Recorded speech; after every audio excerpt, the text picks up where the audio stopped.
Alright everyone, thanks for joining me again today. So today I want to talk about Ripple and different regulations within the United States and how it all kind of ties together.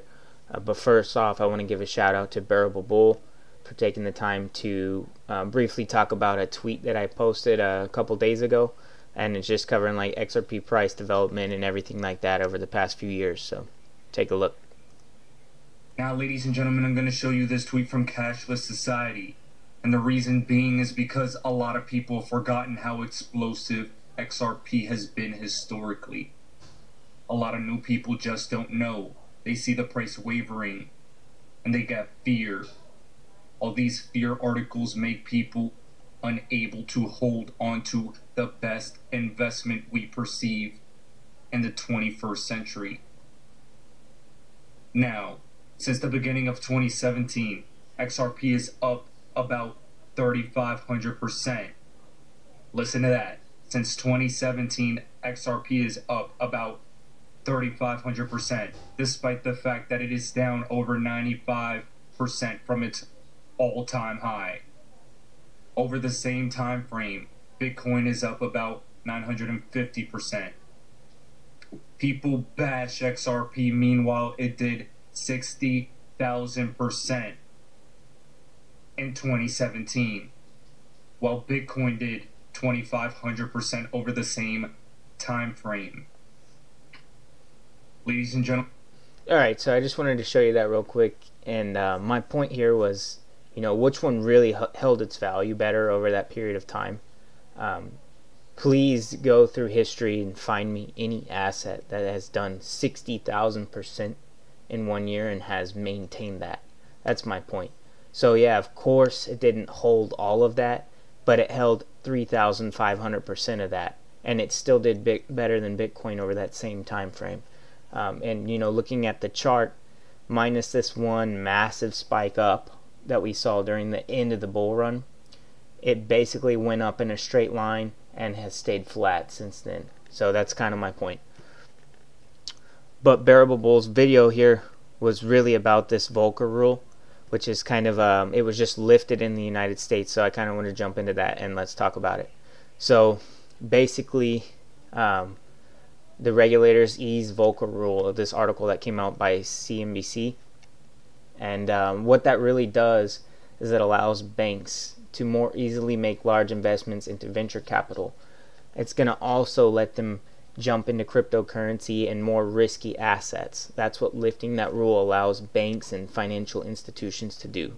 So why is that important? For one, this guy Addison Flash posted on Twitter the other day as well, dated June 2020, an amendment to his Bank of America credit card. Says the section titled Types of Transactions has been revised to clarify that cryptocurrency is considered a cash equivalent treated as a cash advance. Paragraph 3E in the definition of cash advance, blah blah blah. So I mean, the main thing to really see here is they're adding validity to crypto, right? They're now sending letters out to their clients talking about they're making amendments in their statements that are going to incorporate cryptocurrency. This all ties into this Volcker rule being lifted and everything like that. So why is that important? Once again, with Ripple anyway. So yesterday, Bloomberg Law tweeted that the U.S. needs to slow China's roll towards global digital payments domination, and the CEO of CEO of Ripple, Brad Garlinghouse, came back saying the private sector is doing its part. It's incumbent on the U.S. policymakers to do theirs. There's an entire industry ready to expand American innovation. We just need to know the rules. So, Bloomberg Law, everyone's starting to push for changes in the regulatory standpoints. The laws in the U.S. against crypto, and that might, hamper growth. And to add on to that as well, so just in 2019, there's this thing called FinTech Week that happens in the U.S. every year, and it happens in Washington, D.C. And as you can see here, right in the center of all this, Brad Garlinghouse was a keynote speaker there, and he sat alongside the chairman of the SEC as a keynote speaker, the Federal Deposit Insurance Corporation chairman as well. You got the superintendent of New York State Department of Financial Services, which is the toughest state as far as financial regulations. You got the founder of Consensus here, which is works with Ethereum, and then of course the chairman of the Commodity Futures Trading Commission, as well as the director of Financial Crimes Enforcement Network. So do you think that if any kind of crazy regulations were going to come out suppressing Ripple and XRP, that Brad Garlinghouse would be the center keynote speaker here? Does that make any sense to you whatsoever? No, it doesn't. Do you think that they would slow down XRP, which is an American company, and give lenient regulations towards Bitcoin, which, as I've mentioned before, 65% of global Bitcoin hash rate is concentrated in China? So when they finally do announce all of these regulation changes, I think it's pretty obvious that it's going to be in favor for Ripple. As you can see, they are just always working with the regulators here, and when it comes to finance, I can tell you the industry is heavily regulated. I've worked inside of a broker-dealer. I see this day in and day out. I know how the laws work, and there's very little that you can even attempt to get away with. Even for instance, say you did a transfer from Schwab to Fidelity, they triple check your signature even to make sure it looks like a signature that you've already submitted before on paperwork. It's that serious. So you're not going to slip anything by when it comes to finance. Let's also look a little bit more into Brad Garlinghouse's connections with all the world leaders or leaders of major companies when it comes to finance. Earlier, or in 2019 as well, he spoke at the Economic Club of New York. It's obviously, as they see here, this is Brightest Minds, Critical Issues, Pressing Questions. That's who speaks at this economic club. So, recent key speakers of last year. Right here you got the executive chairman of Banco Santander, which is a direct client, open client of Ripple's. So, got ties right there. Here it is. He spoke there October 8th, 2019. CEO of Ripple, Brad Garlinghouse. Who else do we have speaking there? CEO of Disney. Co-author of the CEO Next Door. Not sure who that is. What else we got? Oh, look who spoke there in November last year. The president. What else we got here? CEO of Cigna, health insurance company. And then CEO of Dell. CEO of Uber. So Uber's now a MoneyGram partner, and Ripple owns 10% of MoneyGram. And then also we got the CEO of BlackRock, of course. And I wanted to jump a little bit more into this one. So basically, BlackRock has ties to XRP through PNC Bank. PNC Bank is, I believe, the 8th largest. Let's see. Yeah, PNC Bank is the 8th largest bank in the United States, and they also own 22% of BlackRock.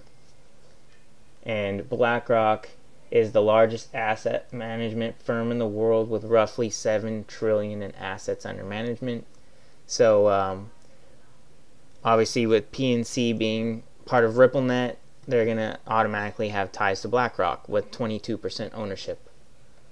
So that's interesting there as well. And then what else we got?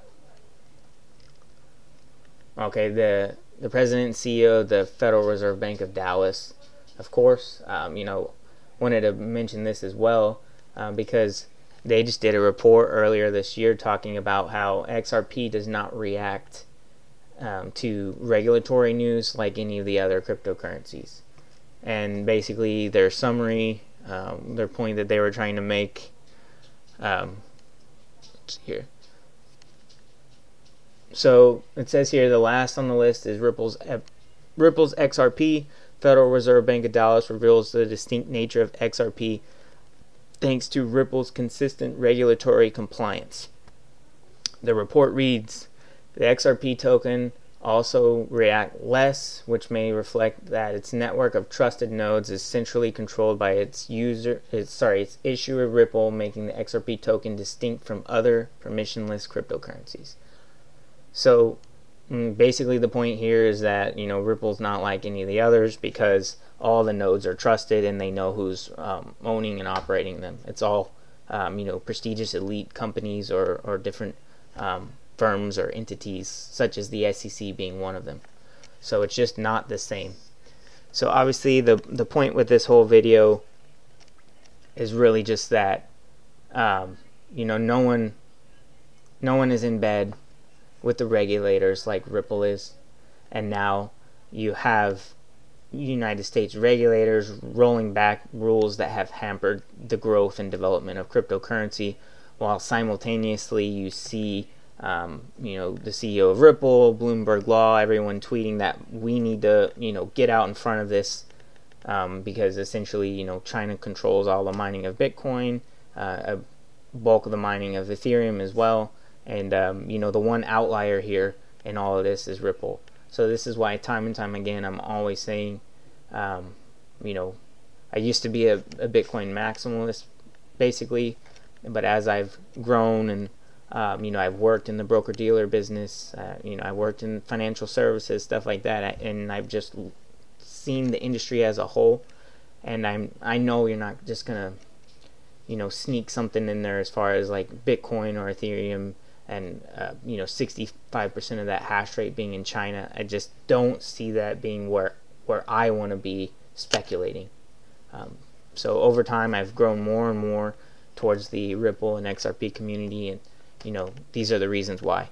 But once again, you know, thanks for watching. Like and subscribe as always. Share with your friends and family.